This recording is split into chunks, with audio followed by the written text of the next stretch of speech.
Welcome back to Primetime Sports Monday. Waterhouse got their third straight win over Harbourview following a 3-1 victory on Sunday at the compound in the Red Stripe Premier League to move to second in the standings. Waterhouse had already beaten Harbourview 4-0 and 5-0 before Sunday's game, and they completed the triple with minimum fuss.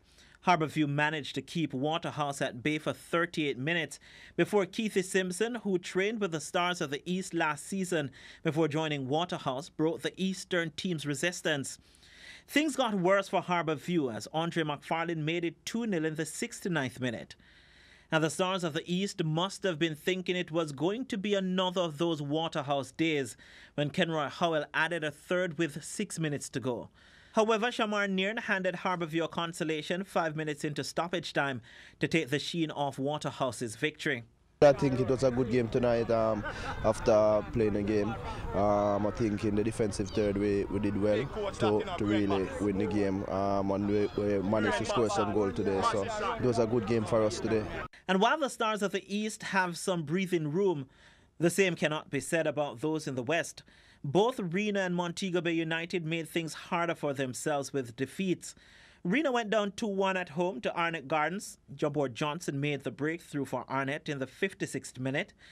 But Reno roared back 7 minutes later through Ronario Downswell to pull level, only to later squander their hard work as Fabian Reed found the winner for the Junglists in the 76th minute. The two teams ended with 10 men as Kimo Wilson and Lamar Nelson saw red in stoppage time. I mean, it's rough. As you all know, it's not easy to come all the way down by Reno. That is over 3.5 hours to reach here. And the playing surface is not the best. I mean, it's pretty much very heavy.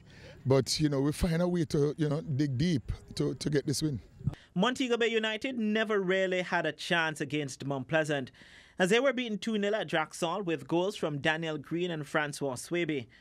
Dumpy Holden strengthened their case for another season as they picked up a point against Tivoli Gardens in their 1-1 draw at the Royal Lakes playfield.